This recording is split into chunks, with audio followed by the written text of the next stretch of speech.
दोस्तों वैसे तो इस दुनिया में चिपकने वाली बहुत सी चीजें हैं, फिर चाहे वो च्युइंगम हो, इंश्योरेंस एजेंट हो या फिर आपका एक्स हो। और आमतौर पर हम में से किसी को इनमें से और इनके अलावा भी जबरदस्ती चिपकने वाले लोग और चीजें बिल्कुल पसंद नहीं आते। मगर अब जो मैं नाम लेने जा रहा हूँ वो हम सबके बचपन का पसंदीदा खिलौना रहा है, चुंबक। जी हाँ, ये एक जमाने में भारत के मिडिल क्लास और लोअर मिडिल क्लास के बच्चों का सबसे कूल खिलौना हुआ करता था। और अगर किसी के पास बेलन वाली चुंबक हो तो फिर उसकी खातिरदारी ऐसी होती थी जैसे अलेक्जेंडर द ग्रेट वही है। मगर बचपन में इन सबसे खेलते समय हमने कभी ये नहीं सोचा था कि चुंबक आती कहाँ से, बनती कैसे, और क्या हम चुंबक घर में भी बना सकते हैं। तो इन सारे बचपन के सवालों के जवाब आपको अब जवानी में मिल जाएंगे इस छोटी सी वीडियो के अंदर, जिसको आपको लाइक भी जरूर करना है भाइयों। चलिए शुरू करते हैं। कैसे बनती है एक चुंबक? चुंबक बनाने के लिए लगभग 5 स्टेप से गुजरना पड़ता है, जिसमें सबसे पहली है मोल्ड मेकिंग। चुंबक के सांचे यानी मोल्ड को बनाया जाता है और उसको बनाने के बाद जिस शेप का चुंबक चाहिए होता है उस शेप के धातु में रेत को भर दिया जाता है। और रेत भरने के बाद जो एक्स्ट्रा मिट्टी होती है उसे हटा दिया जाता है। अब इसके बाद इस रेत को मजबूत किया जाता है, और ऐसा मजबूत नहीं, इसको एक पठार जितना मजबूत कर दिया जाता है, वो भी कुछ ही सेकंड्स में। इसके लिए उस सांचे को एक मशीन के अंदर रखा जाता है जो अपना हाइड्रोलिक प्रेशर डालती है, और प्रेशर इतना ज्यादा होता है कि इस मिट्टी के सारे कण आपस में इस कदर चिपक जाते हैं कि ठोस मजबूत ढांचे का रूप ले लेती है, जो कि अब आसानी से टूटने वाली नहीं। जरा अंदाजा लगाइए कि कितना प्रेशर होगा दोस्तों।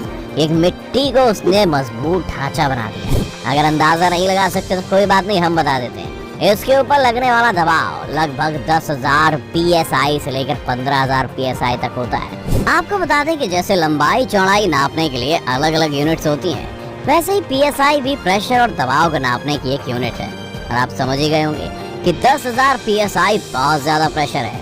इतना कि अगर आपने इसके नीचे हाथ रख दिया तो आपकी हड्डियां इतनी चकनाचूर हो जाएंगी कि खून के साथ बाकी शरीर में बहने लगेंगी। चलिए अब आगे बढ़ते हैं। हीटिंग। जब अलग अलग डिजाइन के ढांचे बनकर तैयार हो जाते हैं तब इन ढांचों के लिए चुंबक का घोल भी तैयार करना पड़ता है। अब उस घोल को बनाने के लिए सामग्री में जो इस्तेमाल होता है वो होता है तांबा, कोबाल्ट, सल्फर, निकोल, लोहा, एल्यूमिनियम और टाइटेनियम। अब आप सोच रहे होंगे कि सारी धातु की चीजें एक साथ मिलकर क्या करेंगी, तो आपको बता दें कि इन सबको पिघलाकर एक लिक्विड बनाया जाता है। इसके लिए इन सारी धातुओं को एक भट्टी में डाल दिया जाता है, और इन्हें पिघलाना इतना आसान नहीं होता दोस्तों। 1600 डिग्री तक की आग और गर्मी इन्हें पिघला पाती है। देखिए कैसे कारीगर एक भट्टी में सारे धातु डाल रहे हैं और मिला रहे हैं जैसे कढ़ाई में गाजर का हलवा बन रहा हो। खैर ये जो लिक्विड तैयार होता है उसमें इतना आयरन होता है कि आप इसके एक घूंट से आयरन मैन 2 बन जाएंगे। नहीं, ऐसा करने का सोचेगा भी नहीं, क्योंकि लावा जितना गर्म होता है। Cooling and moulding. जब ये पिघल कर तैयार हो जाता है तो इस गरम लावा को सांचों में डालने का प्रोसेस शुरू होता है, जिसको बड़ी सावधानी से पहले तैयार किए हुए सांचों में डाला जाता है। और जब एक बार ये उसमें अपनी जगह बना लेते हैं तो इन्हें ठंडा करने के लिए रख दिया जाता है, जिसमें इन्हें तब तक रखा जाता है जब तक ये अपने सांचों में कड़क होकर वापस एक धातु नहीं बन जाते, जिसको आसानी से तोड़ा ना जा सके।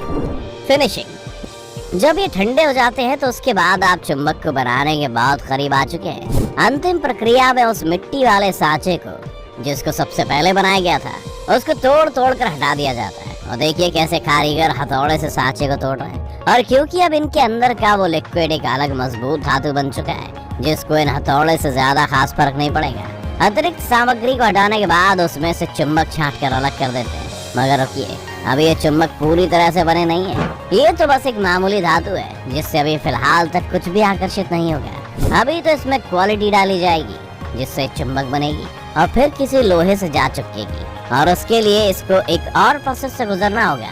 वो मिलेगा आपको अगले पॉइंट में। मैग्नेटाइजेशन।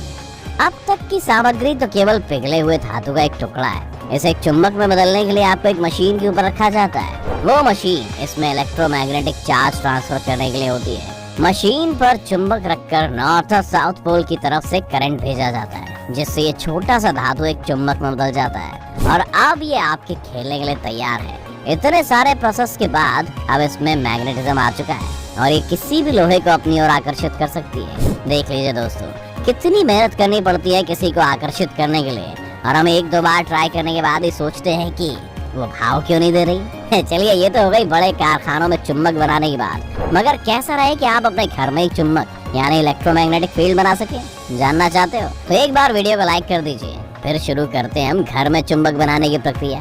दोस्तों, आज हम आपके लिए एक ऐसे आसान एक्सपेरिमेंट को लेकर आए हैं जिसमें हम एक लोहे की कील को विद्युत चुंबक में बदलेंगे और आप इस एक्सपेरिमेंट को अपने घर पर भी आजमा सकते हो। सबसे पहले आपको इसके लिए चाहिए होगा एक बड़ा वाला टॉर्च सेल, जो शायद आपको आपकी दादी के कमरे में मिल जाएगा।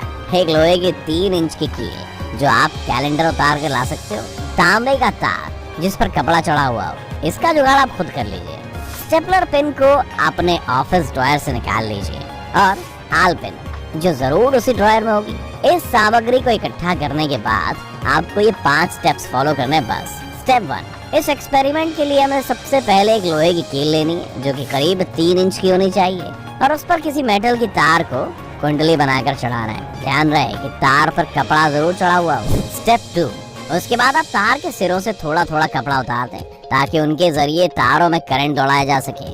आप चाहें तो इन सिरों पर आल पिन भी सेट कर सकते हो। स्टेप 3, अंत में आपको तांबे के तारों के दोनों सिरों को, जिस पर आपने आल पिन भी लगाई हुई है, उन्हें टॉर्च सेल के दोनों छोरों प्लस और माइनस पर टच कराना होगा।